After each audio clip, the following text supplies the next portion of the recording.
হাতে মাত্র খুব বেশি হলে মেরে কেটে 1টি বছর, তারপরেই বিধানসভা নির্বাচন অর্থাৎ 2026-এ এবং অর্থাৎ আমাদের পশ্চিমবঙ্গে রয়েছে বিধানসভা নির্বাচন। আর এই নির্বাচনে মনে করা হচ্ছে বিজেপি, যারা রাজ্যের বিরোধী দল, 2021 সালে যারা 77টি আসন পেয়ে ক্ষমতা এসেছিল, তারা এবারের নির্বাচনে বিধানসভায় 50 আসন পাবে কিনা তা নিয়েই প্রশ্ন উঠছে। প্রশ্ন আমি করছি না, প্রশ্ন সাধারণ মানুষ করছে না, এই প্রশ্ন করেছেন সম্প্রতি দিল্লিতে অনুষ্ঠিত কেন্দ্রীয় বিজেপির জাতীয় কর্ম সমিতির বার্ষিক বৈঠকে। বিজেপির কেন্দ্রীয় নেতৃত্ব এই প্রশ্ন করেছেন বিজেপির বঙ্গ বিজেপি নেতৃত্বের কাছে। এহেন মন্তব্যে বিড়ম্বনায় পড়েছে বঙ্গ বিজেপি। তারা সেই কথার কাউন্টার করা তো দূরের কথা, এমন বক্তব্য বা এমন মন্তব্য শুনতে হবে এমনটা হয়তো ভাবেনি বঙ্গ বিজেপিও। আপনারা দেখছেন N24 টিভি, আর সঙ্গে রয়েছে আমি সাজিদ। আজ আলোচনা করব 2026 বিধানসভা নির্বাচন। সেই নির্বাচনে বিজেপি 50 আসন পাবে কিনা জানিয়ে প্রশ্ন তুলেছে কিন্তু কেন্দ্রীয় নেতৃত্ব।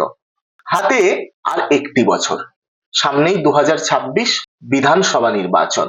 এই আলোচনা করার আগে যদি আমরা একটু 2021 সালে চলে যাই, চলুন 2021 সালে যাওয়া যাক। কি পরিস্থিতি ছিল রাজনীতিতে এই বঙ্গে? চারিদিকে কেমন হাওয়া উঠেছিল না, এই বুঝি বিজেপি ক্ষমতায় চলে আসবে। নির্বাচনের ঠিক আগে আগে শুভেন্দু অধিকারী জয়েন করলো বিজেপি 2020। তারপর থেকে একেবারে বিজেপি নেতৃত্ব থেকে শুরু করে সকলেই একেবারে ভেবে নিয়েছিলেন যে বিজেপি এবার ক্ষমতায় আসছে, মমতা বন্দ্যোপাধ্যায় মুখ্যমন্ত্রী, প্রাক্তন মুখ্যমন্ত্রী হয়ে যাবেন। কিন্তু তা হলো না, বিজেপি সেই সময় ক্ষমতায় আসলেন না। তারা 200 পারের স্বপ্ন দেখেছিলেন, ইসবার 200 পার, এমনটাই শোনা গেছিল বিজেপির নেতৃত্বের গলায়। কিন্তু 200 তো দূরের কথা, 100 পার করতে পারেনি তারা, 77-এ থমকে যেতে হয়েছিল।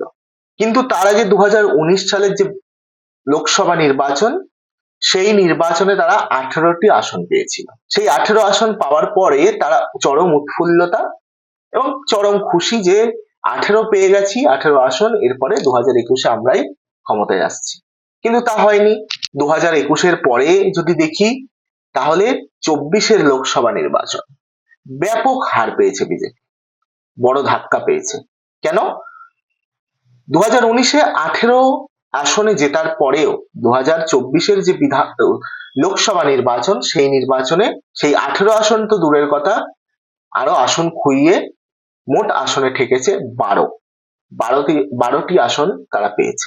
এবং তারপরে উপনির্বাচন, 6 উপনির্বাচন, যে উপনির্বাচনগুলি আর কি পশ্চিমবঙ্গে হয়েছে, প্রত্যেকটি উপনির্বাচনে বিজেপির হার। সেই হারও কিন্তু পরিষ্কার ইঙ্গিত দিচ্ছে যে 2026 বিজেপির জন্য কতটা কঠিন হতে চলেছে। আর সেই পরিস্থিতি বা সেই ইঙ্গিতকে কিছুটা হলেও আজ করতে পেরেছেন বিজেপির কেন্দ্রীয় নেতৃত্ব। তাই তারা হয়তো এই প্রশ্ন তুলেছেন যে বঙ্গে যেভাবে বিজেপি চলছে, তাতে করে 2026-এ ফলাফল কি আদেও ভালো হবে, নাকি 50-এর নিচেই থমকে যাবে বিজেপি। যদিও তারা 2021-এ 77 পেলেও এখন তারা বিধায়ক সংখ্যা কমতে কমতে 66-তে এসে পৌঁছেছে। তো 2026-এ কি এই 66টা 56 হয়ে যাবে, এমনটা আশঙ্কা করছেন কিন্তু তারা। বিজেপি নেতৃত্ব মেনে নিচ্ছেন অনেক সময় উপনির্বাচনের ক্ষেত্রে কি হয় যে দলের শাসক দলের যে প্রার্থীরা রয়েছেন তারাই জয়ী হয়। যেমনটা উত্তরপ্রদেশ, রাজস্থান, এই সমস্ত জায়গায় অধিকাংশ জায়গায় কিন্তু শাসক দল বিজেপি জিতেছে উপনির্বাচনের ক্ষেত্রে। কিন্তু এই মুহূর্তে রাজ্যে আরজি কর ইস্যু ছিল একটা বড় ইস্যু, দুর্নীতি ইস্যু ছিল, বিভিন্ন কারাপশন, সেই দুর্নীতি নিয়ে মানুষের কাছে পৌঁছতে পারতো বিজেপি। এবং সবচেয়ে বড় কথা যে আরজি কর ইস্যু, এই ইস্যুগুলো থাকা সত্ত্বেও উপনির্বাচনে ধরাশায়ী হয়েছে বিজেপি। তাহলে বিজেপির এখন প্রশ্ন, কোন ইস্যু দিয়ে সরকারকে টলানো যাবে বা কোন ইস্যু দিয়ে রাজ্যে তৃণমূল কংগ্রেসকে রাজ্য থেকে সরানো যাবে, এ নিয়ে তারাও দ্বিধাদ্বন্দ্বে পড়ে আছে। কেন্দ্রীয় নেতৃত্বের মতে সার্বিকভাবে ছন্ন ছাড়া দশা হচ্ছে রাজ্য বিজেপির, যার প্রভাব পড়েছে নিচু স্তরের কর্মীদের মধ্যেও। বুথ কর্মীদের মধ্যে নিষ্ঠা, আন্তরিকতা এবং পরস্পরের প্রতি যে সম্পর্ক, তার মধ্যে একটা ঘাটতি তৈরি হয়েছে। তৃণমূলকে যে হারানো সম্ভব ধারাবাহিক পরাজয়ের কারণে, এই বিশ্বাসটুকু হারিয়ে ফেলেছেন কিন্তু যে নিচু স্তরের যে কর্মী সমর্থক বা বুথ কর্মীরা রয়েছে তারা। বিজেপির এক কেন্দ্রীয় স্তরের নেতা তিনি বলছেন, দলের সম্পদ বুথ স্তরের কর্মীরাই। তাদের মধ্যে যে যদি বিশ্বাসের ঘাটতি হয়, তাহলে স্বাভাবিকভাবেই তারা দায়িত্ব ঠিকভাবে পালন করতে পারবে না। পশ্চিমবঙ্গে এখনো সব বুথে সেইভাবে বুথ কমিটিও তৈরি হয়নি। সাংগঠনিক ব্যর্থতা এর জন্য দায়ী। মাদারিহাটের মতো জেতা আসন, সেই আসন উত্তরবঙ্গ, যেখানে একদা বিজেপি একেবারে শক্ত ঘাঁটি বলা চলে, সেই মাদারিহাট উত্তরবঙ্গের মধ্যে পড়ে। আর এই মাদারিহাট পর্যন্ত হারাতে হয়েছে বিজেপিকে, যার থেকে পরিষ্কারভাবে ইঙ্গিত পাওয়া যাচ্ছে যে উত্তরবঙ্গেও কিন্তু পায়ের তলার মাটি ক্রমশ আলগা হচ্ছে বিজেপির এবং জমি শক্ত করছে তৃণমূল কংগ্রেস, যা বিজেপির কাছে যথেষ্ট আশঙ্কার কারণ। রাজ্য নেতৃত্বের ভূমিকা নিয়েও প্রশ্ন তোলেন। রাজ্য স্তরের শীর্ষ যে নেতৃত্ব রয়েছে তারা নিচু স্তরের কর্মীদের সঙ্গে দুরবস্থান বজায় রেখেছেন। মাঝারি স্তরের নেতা কর্মীদের যোগাযোগের ঘাটতি রয়েছে বলেই মনে করছেন কেন্দ্রীয় নেতৃত্ব। তাদের মতে সাংসদ বিধায়কদের নিজেদের এলাকায় সময় না দেওয়া, সংগঠনকে শক্তিশালী করার উপরে জোর না দেওয়া খারাপ ফলের সবচেয়ে বড় কারণ। তাছাড়া দলীয় নেতৃত্বের প্রকাশ্যে অন্তর্দ্বন্দ্ব সংগঠনের ভিতকে দুর্বল করে তুলছে। তৃণমূলের মতো দলকে হারাতে যে সাংগঠনিক দক্ষতা বা শক্তিশালী কুশলতা পরিকল্পনা প্রয়োজন, তার ঘাটতি রয়েছে বলেই মনে করছেন কেন্দ্রীয় নেতারা। এক কেন্দ্রীয় নেতার কথায় রাজ্যের একাধিক সাংসদ অভিযোগ করেছেন যে তারা রাজ্য নেতৃত্বের সঙ্গে বসে কৌশল ঠিক করতে চাইলেও রাজ্য নেতৃত্ব সময় দেন না। মারাত্মক অভিযোগ।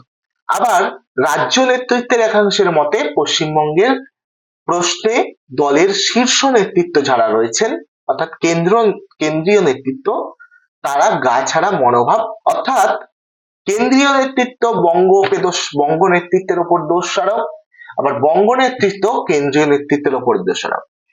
এই জিনিসটি করতে করতেই কিন্তু তাদের সময় চলে যাচ্ছে, তাই বাংলা জয়ে তাদের সেইভাবে দেখা যাচ্ছে না।